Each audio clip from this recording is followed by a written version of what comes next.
História da Redenção. Capítulo 1. A queda de Lúcifer. Lúcifer no céu, antes de sua rebelião, foi um elevado e exaltado anjo, o primeiro em honra depois do amado Filho de Deus. Seu semblante, como dos outros anjos, era suave e exprimia felicidade. A testa era alta e larga, demonstrando grande inteligência. Sua forma era perfeita. O porte nobre e majestoso. Uma luz especial resplandecia de seu semblante e brilhava ao seu redor, mais viva do que ao redor dos outros anjos. Todavia Cristo, o amado Filho de Deus, tinha preeminência sobre todo o exército angelical. Ele era um compai, antes que os anjos fossem criados. Lúcifer invejou a Cristo e gradualmente pretendeu o comando que pertencia unicamente a Cristo. O grande Criador convocou os exércitos celestiais para, na presença de todos os anjos, conferir honra especial a seu Filho. O Filho estava assentado no trono com o Pai, e a multidão celestial de santos anjos reunida ao redor. O Pai então fez saber que, por sua própria decisão, Cristo, seu Filho, devia ser considerado igual a ele, assim que em qualquer lugar que estivesse presente seu Filho, isto valeria pela sua própria presença. A palavra do Filho devia ser obedecida, tão prontamente como a palavra do Pai. Seu Filho foi por ele investido com autoridade para comandar os exércitos celestiais. Especialmente devia seu Filho trabalhar em união com ele na projetada criação da terra e de cada ser vivente que devia existir sobre ela. O Filho levaria a cabo sua vontade e seus propósitos, mas nada faria por si mesmo. A vontade do Pai seria realizada nele.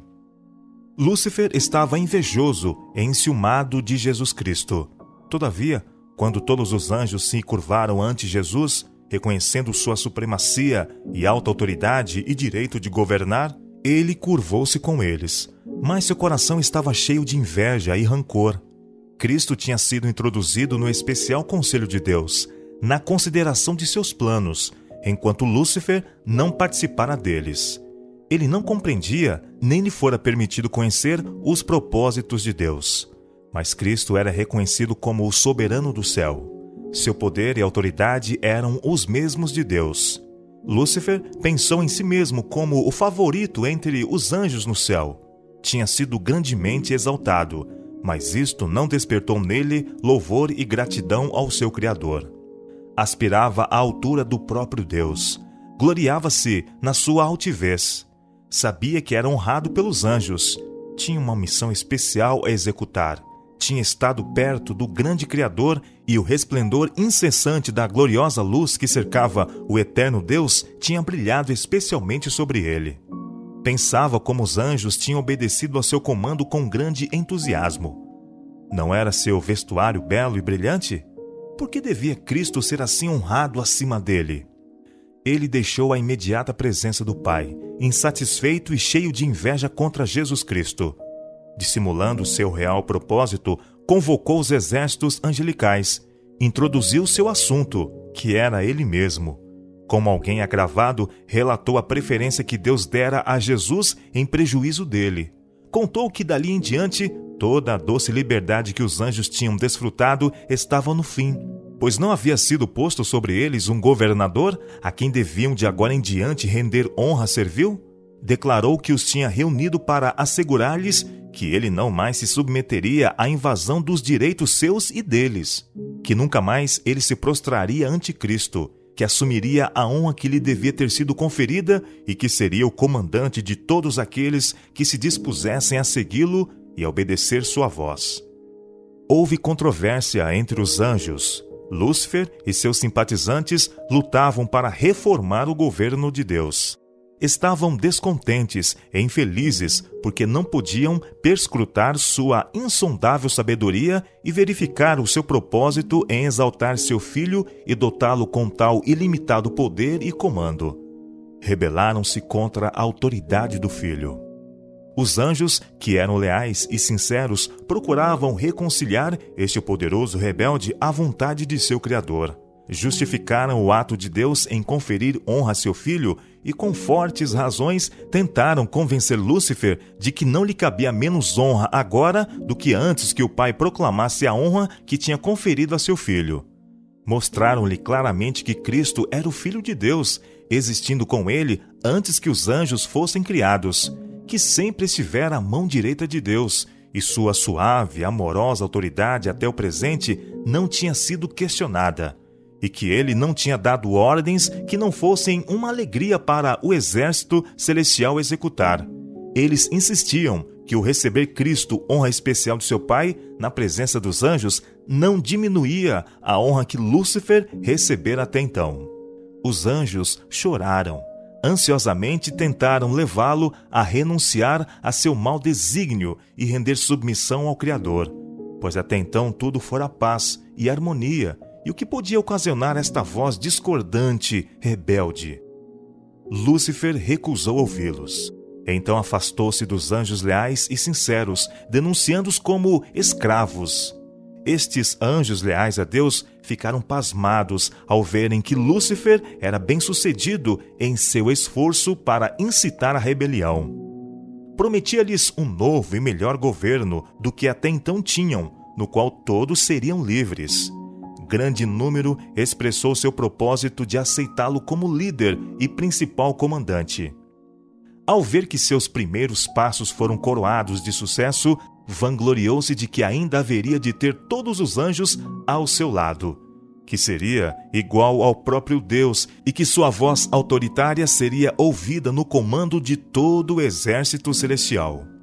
De novo, os anjos leais advertiram-no, alertando-o quanto às consequências se ele persistisse, que aquele que pôde criar os anjos tinha poder para retirar-lhes toda a autoridade e de alguma assinalada maneira punir-lhes a audácia e terrível rebelião. E pensar que um anjo pudesse resistir à lei de Deus, que era tão sagrada como ele mesmo.